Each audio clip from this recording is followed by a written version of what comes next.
Hello, hello, hello. Hello, hello. So excited. Today is a very interesting day. This is Denicia Herbert, and I am coming to you live from Houston, Texas. And I am interviewing Mr. Earlton Rogers Sr., and we are going to be discussing his newly released book called Just Like Daddy.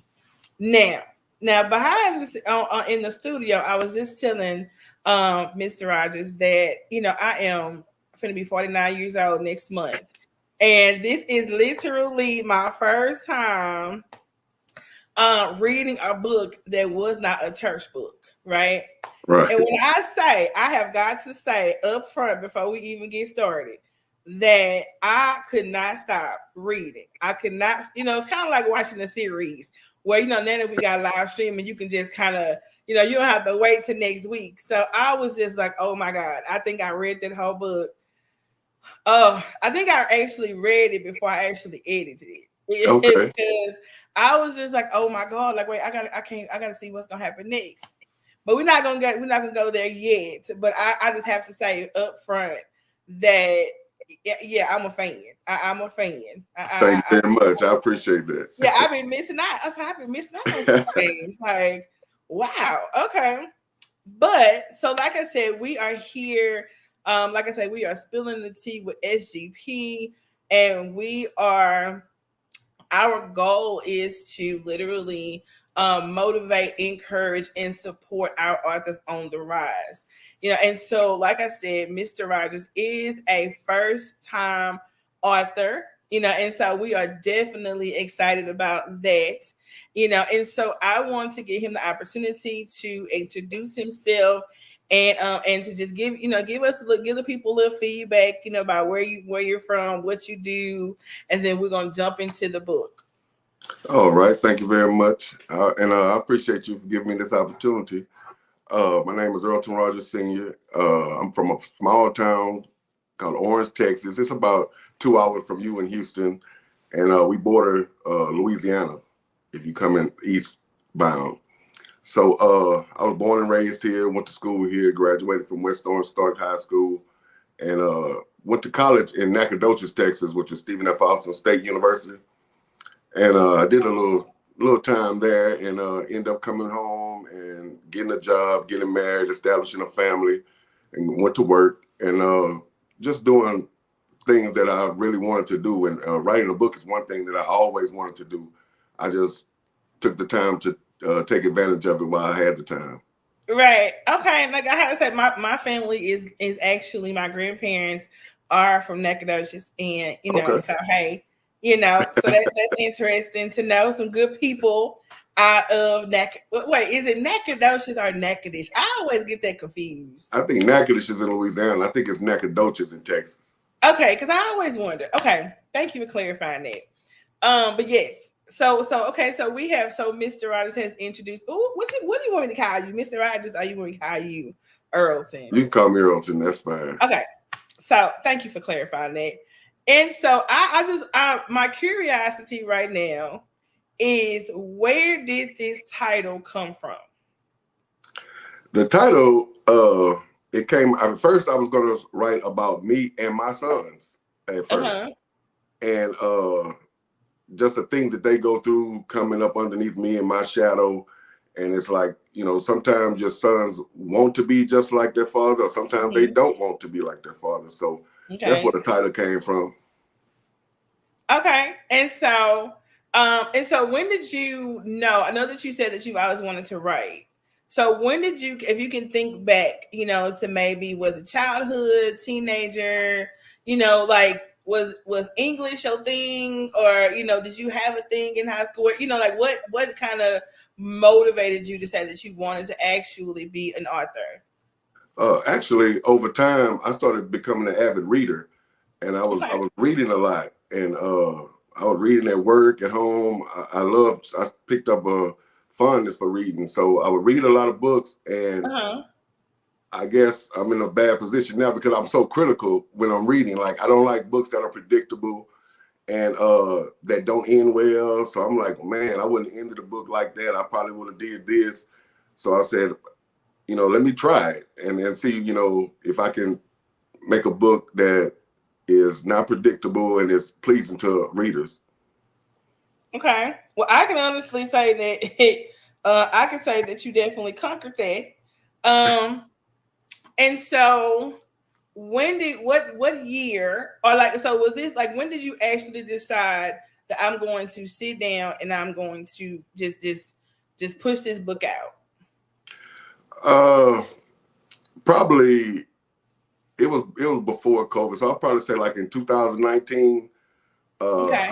I read a book by Carl Weber, Okay. and it was a phenomenal book. And actually, I was reading it, and I got to a certain part to where it threw me for such a loop. I had to go back and start over. Like, Oh wow. yeah, I Okay. couldn't believe I missed that. And that was very, very interesting to me. So after that, I said, okay, I got to do this. I'm gonna try it because I really like that book so much. Okay, so I'm not gonna give the character's actual name. I think what caught my attention was the nickname Mr. Okay. Blue. So Okay. how did you characters and their names, and and really the blue? Like I was like, I said that was an interesting name for for a guy. Right. Actually, my son's first name is the character's first name, and I didn't want Oh, to. okay.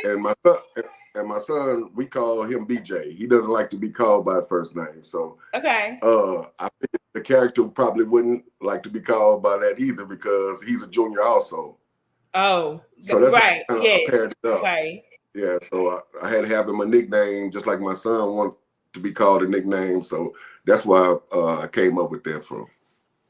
Yeah, because I was like, I like that. I said, I don't think I don't think I've ever met. So have you met somebody that has that nickname? I have a cousin that they actually call Blue. I mean, I have a auntie, we call her Blue. But I don't think I've ever, like met a man that they, what I'm saying, the way his nickname was Blue. So that was interesting. And so, okay, so when we look at the book, right, and we look at, when you were putting together the characters, the just the plot, the plot, like I say, the plot itself was, and I was just like, okay, wait, how did he come up with these?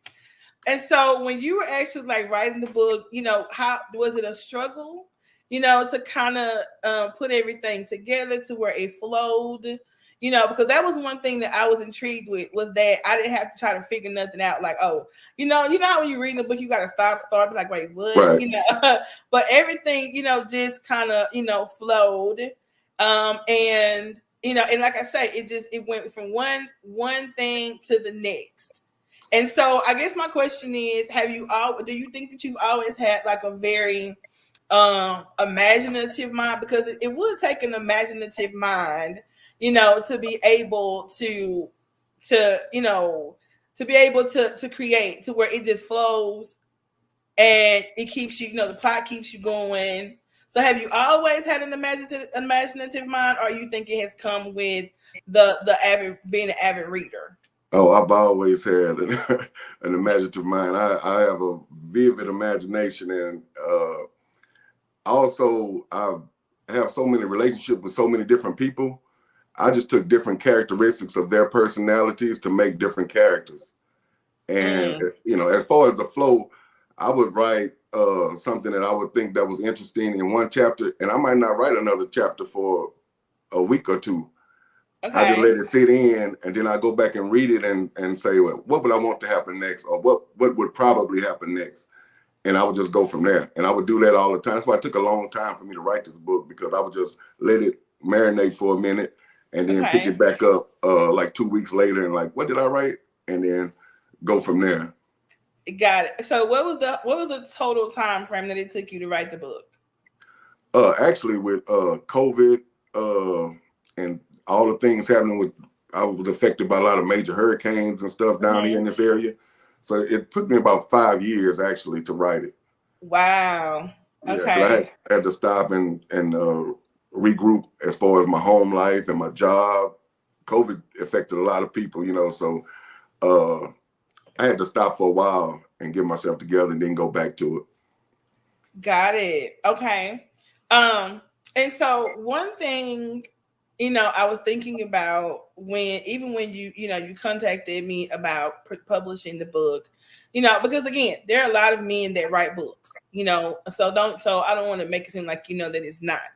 But when it comes to this particular type of book, when it comes to, novels, you have a lot of men that write self-help books or, bios and stuff like that. But, writing a novel, then, to me, I put it in the category of being erotica, because it is very steamy for those, that, I mean, it's very, man, I'm talking about it is, man, like very steamy, and so what would you say to men, to encourage them to know that, if this is something that they desire to do, not to literally allow themselves to be okay with doing it. Because I do think, I talk to a lot of people, a lot of men, and especially African-American men, they be like, oh, well, I ain't never thought about writing a book, but they have amazing stories, right? But it's not something that they see, that is just like like they see constantly. So they're like, oh, well, nah, it's okay. So my question is, what would you say to them, to encourage them, if that's something that they desire to do, to tell their story, to share their story, or even, like you say, to even create a story? Men in general, but like you said, men in general, yes. A lot of African-American men, we need to be heard from. I mean, like you said, we have a lot of stories to tell, and it will probably clear up the cloudy area in the world that we live in. So many people have experienced so many things that nobody knows about, or they wouldn't even believe. So right. I would just say, for all men, hey, we need to be heard. Tell your story, whether whatever it is, you can tell it, and you put it together the best way you know how. And stand on it. That's it. Okay. And like you said, that is so true. I mean, there are a lot of men that have a lot of stories. Like you say, we as women, we don't mind sharing our stories. Right. We don't mind talking. We don't mind, we don't mind testifying. We don't mind sharing. But there are a lot of men that suffer in silence, right? And so even though this is a novel, if you really take the time to, to kind of look behind, it's life, it's real. It's real. The story itself is real. Right. And so somebody might look at it as, oh, okay, well, this is a novel. It's, it's fiction, but it's really not. It's really something that's happening every single day. Somewhere it's happening. Somewhere it's happening. Somewhere it's happening. Now let me be clear. Even though it's happening every day, you put a unique twist on it. But like you say, it's something that the one thing I like about it is that if you look beyond just the word, the words and the story, you really honestly can walk away, with some very interesting nuggets about life, about family, about relationships, about trust. It's so many different things that you can take away from this book that, that will teach you how to, kind of shift things in life. So when you look at, just the overall of the book, because I know that you had to pull from some places in your own life, right? So what would be one of the things that, if you could think of, that you would say, that you think would be a big help to those who actually read it and read it with an open mind? I think what I really wanted people to, especially African-American men and fathers, to get out of this book is that fathers are necessary. They're very necessary. And not just to be present, but to be positive while you're present. I look at so many people that they have pressure on their children and they don't even know they have pressure on their children. For one example, it's like LeBron James and his son. You know, his son's playing basketball. Everybody's like, oh, he's not good. He's not as, you know, good as his father is. That's pressure on that child. But, you know, sometimes as a father, you have to relieve that pressure for your child. You have to be there, be present, and be positive. That's the two biggest things I want to get out of it. And another thing is, which you probably have to read the book to get this part, but men do suffer in silence. And we don't like asking for help. And we don't like confiding in people because we feel like it'll be used against us later on and stuff like that. So this is a way, like, if nothing else, not only does your child depend on you, you can depend on your child. You know, he can confide in my child. And I got that relationship with my children, my boys for sure, that we can talk and we can talk about pretty much anything. So keep the communication open and depend on each other, but just know you're necessary. Be there, be present, and be positive. I love it. I love it because one thing, after I lost my husband, in 2022, you know, one of the things that I learned from this, right, was that men suffer, like you said, they suffer in silence, you know, and it's funny because when I first got the title, you know, when you shared the title with me, I thought about him, and I thought about him because, you know, he was one of those kids that wasn't, he was the baby, right? So he was never around his father, never. You know, but one thing about it was, even though he wasn't around his father, the older sibling said he was exactly like him. Right. You know, he was the gangster, you know, he was the, you know, the mob. I mean, he just, you know, all these things that he never saw, it was just in him. You know, they were the Christian ministers. He was the devil child, as they call him. You know, his middle name was Devilun. And so when you first, you know, when you first shared the title with me, I was just I thought about that, you know, and then as I started, cannot be around someone, but still, you know, still have the characteristics, the traits, the, you know, still, and then those cycles continue, you know, because the cycle that he had with his father, you know, that he ended up having the same cycle with his son. You know, and thankfully before he passed away, they got a chance to change, you know, things to get better. But it really made me think about how important this book is. And I think I shared this with you when we first talked, and how I feel like, you know, that this book is bigger than just the novel. You know, that there's so much more to it, you know, based on, you know, you being you know, an advocate for men, and, you know, for fathers and their sons, you know, for mending relationships, for, you know, for teaching them how to get things, you know, how to put things in order. You know what I'm saying? Because I do believe that we are missing that in, you know, in the world. I agree.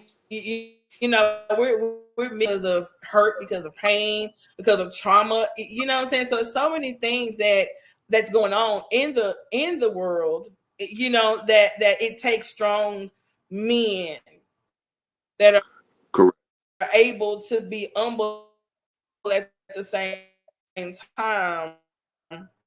Things that I can really say that I took from reading this book. You know, and so if you can expound on that, you know, like what you feel like that because in this book, you know, you talk about, you know, the what word can I use?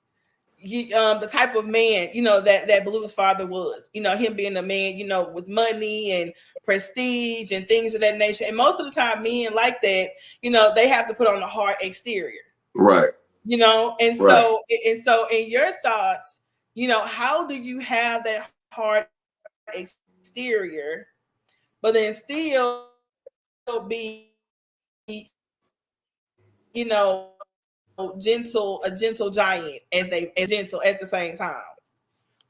I guess you just have to live through it, because as an African American male, the world makes you hard, makes your exterior hard, because you have to, you know, be ready for anything on any given day.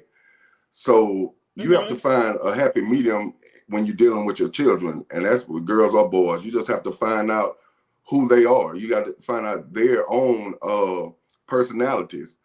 I always compare my book, even though it was some different dealings going on, but you have parents that feel like my child's going to the NFL, and they won't take no for an answer. And the kid might not even like football. You know, my kid going to the NBA, I'm gonna put him in these camp, but he might not have the physical attributes to go to the NBA, and he might not even be interested in the NBA. So you have to know your child, let your child develop on his own, be present, and find out his own personality. And he might like to play tennis. I think you can make a good living doing that, or you can play golf or anything. You just have to be supportive and open-minded to not force something on your child. I've seen a lot of relationships destroyed by you trying to force a certain sport or a certain thing, even the streets. You try to force the streets on your child because you were heavy in the streets, and it's just not going to end well. So I would say, as a parent, as a man, you have to have that hard exterior. You have to. I mean, the world makes us that way, but you have to find a place and a time to touch with your softer side when you're dealing with emotional kids, emotions, period. So it just takes time and patience and really the will to do it. Right. Yes, I love it. Okay, so who for you? I know, you know what I'm saying, I'm sure all the characters are your favorite. But, you know, if you had to just pick one, you know, who would you say is your favorite character in the book? It may sound, I know you read the book, so the father is my favorite character because I have a lot of me in the father, you know. Wow. Yeah, I would have never imagined that. Wow. I know, nobody would. Yeah, I would not have never, I know, but seriously, I would not never have put, okay, anyway. Yeah. So y'all gonna have to get the book to figure this out, because I'm confused. Well, for the first thing is the mouth. You know, I have a potty mouth. I'm doing my best. I'm on my best behavior right now, but I let words slip that shouldn't slip sometimes. And I'm blunt sometimes too blunt. I don't know. That just it's a lot of me in him. Got it. Okay. Yeah, and so he's my favorite character because of just the way he talks. He say exactly what's on his mind. Don't really care how you feel about it, you know. And that's where the book ties in with the son. So got it. Okay, and so when you came up with the idea for it to be you and your son, so wait, because you have, how many sons do you have? I have 2 sons, 3 sons. 3. And so were they? How did you determine like which one was going to be on the cover? Well, you know, you and I went back and forth with the cover, right? And I couldn't really decide, and that was the only picture. But I had to call my oldest to say, hey, look, you know, he's gonna be on the cover. It's not a slight on you, you know, stuff like that. They wasn't really upset. Got it. But it was like a last minute thing. Well, you know, because I sent you the picture that we had to modify, make them right. So that's how I came up with that. That's just the best picture I had at the time. Well, it actually worked out perfect, you know, because I can honestly say that, you know, once I, you know, showed it to my peer group, you know, they were just like, oh, okay, no, this works, this fits. So it actually fit, you know, and that's why I say, like, I've been doing this for a long time, and I think this was the easiest publishing. Yeah, and I don't know if it's because the story was interesting. Now let me clarify this before I ask somebody to be kind of like, wait, what? My story wasn't interesting, but I think because it was different, you know, because I was, like I was telling you before, you know, I've been a church girl my whole life, so everything with me has always been, you know, church books and faith-based and self-help. But I literally, because so when is the next book coming out? When is the part 2? Because I know that this cannot be it. You know, no, it's definitely a part 2. It's definitely a part 2. This cannot be it. And I think part 2 would probably be better than book 1. So can it get better? Oh yeah, definitely. Oh wow. Okay, so have you thought about actually making this into a Tubi movie? Because this would be a perfect Tubi movie. Yeah, I think it would be a like perfect this two-B would. movie, but I haven't thought about it. Okay, well, we need to go ahead and put this out in the atmosphere because that would be a perfect Tubi movie. Like well, it don't have to be Tubi. I'm just saying, but it would Right. definitely be like where you don't want to get up, you don't want to leave. You want to. Yeah. Okay, wait, I need to see this all the way through to the end. Lord Right. Jesus. And so, okay, so I have to ask this question. So when you're doing the book, once you let your wife read it and different, people read it, what were their response to the book? The people that read it, my wife loved it. I let a couple of friends read certain parts, not the whole book, but like when I Mm-hmm. was doing maybe a few chapters, they all loved it. And like, hey, give me the rest of it. Let me get the rest of it, And Right. actually, when I first got the copies that you sent me, I gave one to one of my friends, and he read the whole book in like 2 days. Wow. Yeah, he said, "Well, man, it got interesting. I couldn't stop." So he read the whole book in 2 days, and he loved it. Yeah, And I mean, yeah. real readers, it'll appeal to real readers because of the format, the way I think I set it up to make you Yeah. want to know what's going to happen next. Yeah. And that was the interesting part too, because it's not in a normal format, to where it's like one long, a couple of long chapters, Right, and so it's to the point to where you're like, okay, wait, something new is getting ready to happen. So that's why I say, I mean, really honestly, I have to say that I'm excited, and not just excited about the book, but just also excited about what I told you that I feel like is coming after. right, Because I believe that there are a lot of people that are going to be blessed by it. Even though it has, like you say, it has a couple of words in it. Got a couple of steamy scenes in it. you got a couple, couple. Because I think because if I recall correctly, when we talked the first time, he's like, well, I know that you do faith based, but and I was like, well, no, just let me read it, But like I say, it is really good, and it's life, And one thing I'm learning about life is that life is life, It is, it and is. and we got to be realistic, we Right, church people get mad, they cuss, all the stuff that's in this book, we all done it, right, done it, or are we doing it? right. So we just got to be realistic and stop playing. And so what do you think is next? After once because I know that tomorrow, you have the book signing, in Orange, Saturday. yes, you have the book signing tomorrow, so that's exciting. I know that you're excited for that.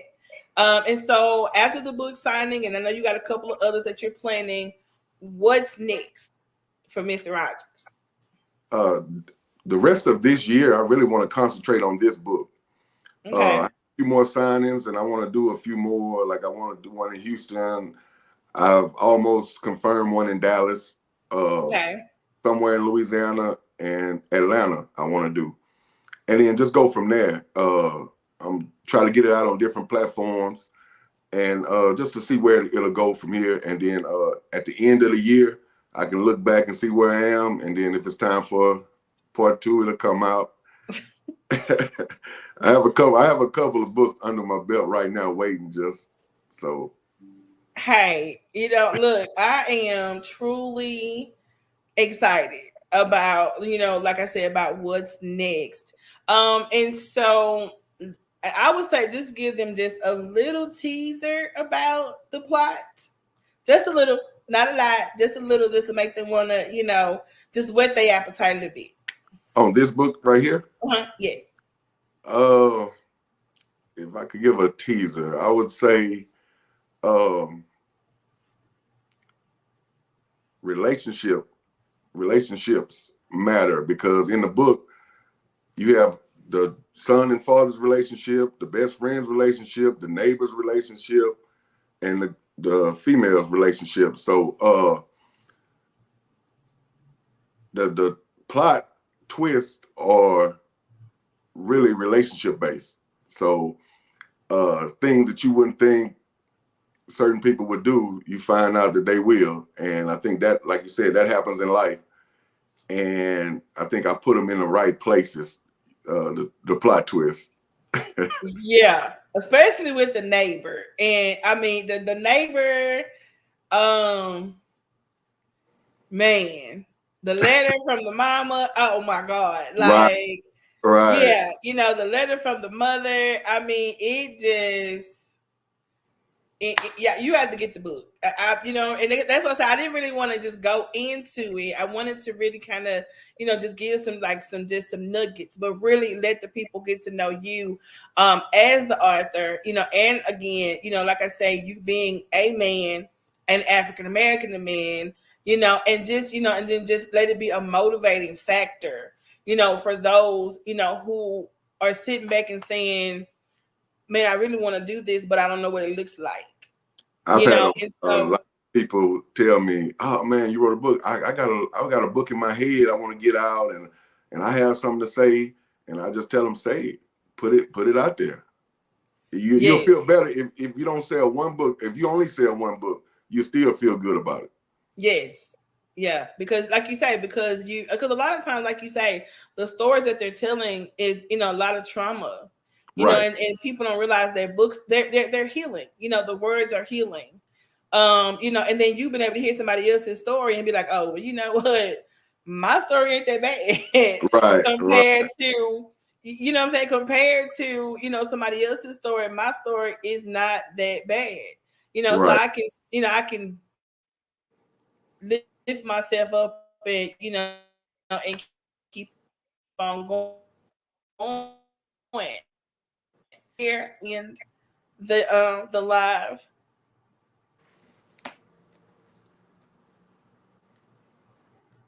What did you ask me? So I couldn't hear you.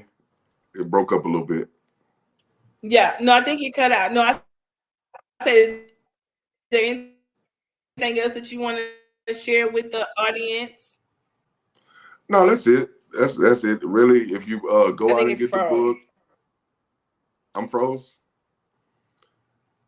Just to the No, audience, if you're you go not out and now. get the You book, was a few minutes. okay. If you go out and get the book, I think you'll enjoy it. So go out, treat yourself. You know, get you a cup of coffee, sit back and read it. It's a page turner, and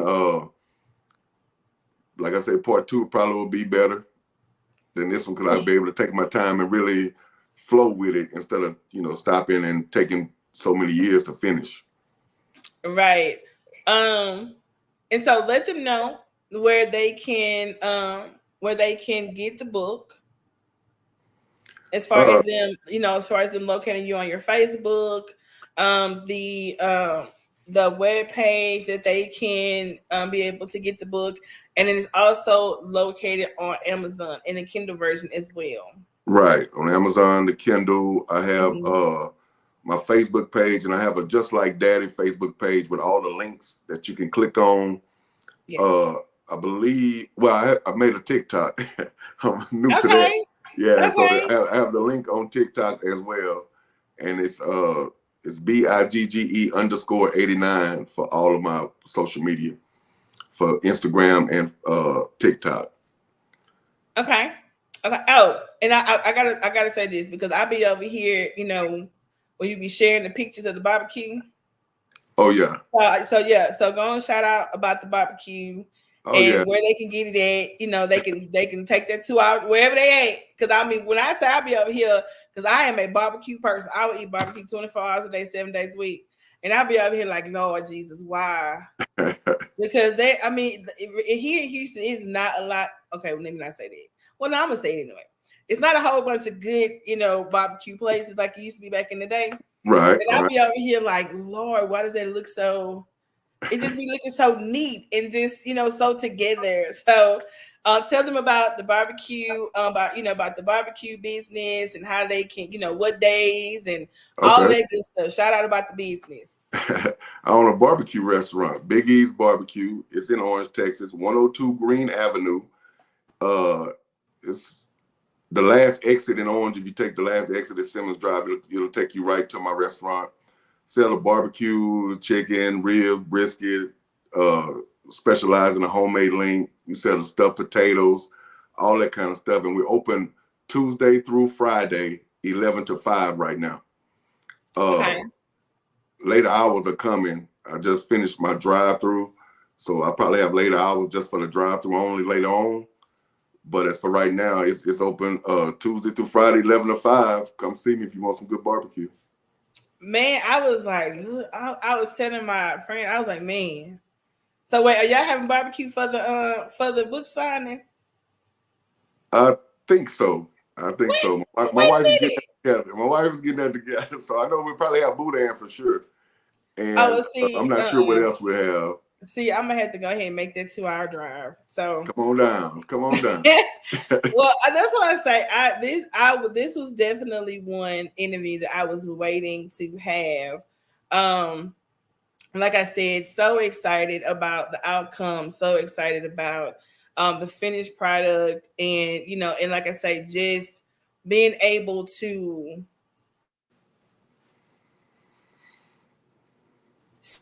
see,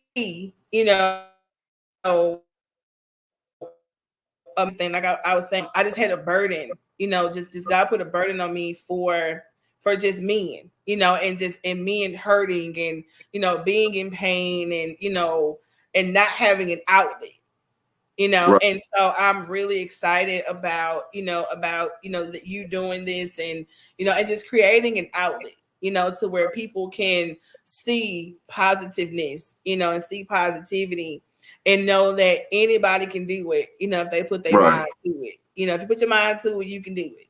And um so I don't know. I just, like I told you before, I just see big things. I just see just major doors opening for this. I even see some consulting, So I don't know. You might want to think about that. Add some Oh, definitely. consulting, huh? Definitely. I say Yeah, you know definitely. what? Well, some men can be like, well, let me call Brother E and get some words of encouragement, get some barbecue, get Oh, some yeah. words of encouragement, get some uplifting, and I got it you all. know, Yes, huh? indeed. I say I got it for him too. Yeah, and it's funny because I can see that. I can see. Wait, have you been called to the ministry? No. Not yet. He ain't through with me Not yet. yet. Okay, not yet. Because see, I can see that. I can see, them calling you Pastor E. I can just see that, right? I can see a little bit. I can see a little bit of that. I can see that. I'm laughing, but I'm seeing it. I really can see that. You just being. I can see. You just being a community encourager to the men. So I'm excited about that. So like I Right. say, so I'm gonna say I just encourage you to get this book. Just like Daddy, like he said, it's available on Amazon and on Kindle. But most importantly, we always encourage you to go straight to the author and support the author.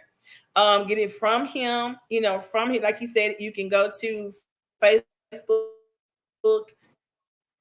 And the page is just like Daddy. Type leave reviews. And I want to say that too, that even after you read the book, please make sure that you go and leave reviews, Right. and what you think about the book and what you want to see coming next. So, continue to encourage, let's continue to encourage each other, to do our best stuff, to stand on our That's businesses. right. So, because he got the barbecue going on, he got books going on. Is there anything else you got going on you want to share with the people? Well, one thing I want to do is shout you out to the people Oh, because ever since I contacted you, it's been nothing but positivity. And I know I had a lot of questions. I know I worked your nerves a little bit, but you were always professional. You was always nice, and you always had the answers for me. Everything flowed so well. I think you're great at what you do. thank Uh, you. Keeping in contact, showing me this, showing me. We went around and around with the book cover, and it was just an enjoyable experience. And I think that if anybody is looking to publish a book, I think they need to contact you as well and just get it started Thank because you. you made this experience very, very pleasant, easier Thank than I thought it you. would be, and I really Thank appreciate it. thank you. You are so look, thank you for giving me the opportunity. And thank April for the Right, for the yeah, shout what I'm out. saying, for the reference. And so we thank God for her too. So like I say, I'm excited. If you don't have anything else that you want to share, I think this was an amazing interview. Um And like I said, I'm just excited about what's next. I am excited about what is to come. What's next? You know, I just see, and I'm sure your wife is watching, but I just see, you know, Pastor and First Lady Rogers. I'm just gonna put it out there. You know what I'm saying? Don't put it out there. Don't put it out there. I'm just gonna put it out there. You know, I just see it. I feel it in the spirit. You know, I gotta be me. I just see it, Pastor and First Lady Rogers. So hey, he's able. Yeah. You know, so if a year from now, you know, I see on Facebook that, you know, you done extended the barbecue place and added on a little section for the church. Already. Like, okay. You're gonna be the first one I call. Okay, look, so you can leave out of church and get you some barbecue. You know, keep it flowing. So, but no, this has been amazing. Like I say, thank you so much for the opportunity. Thank you for doing this interview. Because I know at first you were kind of, you know, like Lord Jesus. Yeah. But I can say that you did really good. You know, you really did good. And so I thank you. And we're done. You know, like I said, if you have any questions, if there's something that you can't find regarding the book, you can also reach out to us at Shekinah Glory Publishing, or, you know, or DM me at Denicia Herbert, and I would definitely make the connections, because we want to make sure that we boost this book and we support Mr. Earlton, and yeah, let's get some 10,000 copies sold. You know, let's just put it out there. Let's get some 10,000. We're gonna claim that, huh? Yeah, we're gonna claim that. You know, we're gonna claim, like, you know, 10,000 copies sold. You know, bestseller. We're just gonna put it out there. I like it. But he can't do that without you guys. So, you know, so again, support him. However you choose, reviews, you know, even after the interview is over, you know, shoot him a message, you know, let him know, you know, just what you thought about everything, and just continue to motivate him as a first-time author, because that is truly an accomplishment. I appreciate it. Thank you so much. Truly an accomplishment. So you enjoy the rest of your night, Mr. Rogers, and we will talk soon. All right. Thank you. Okay.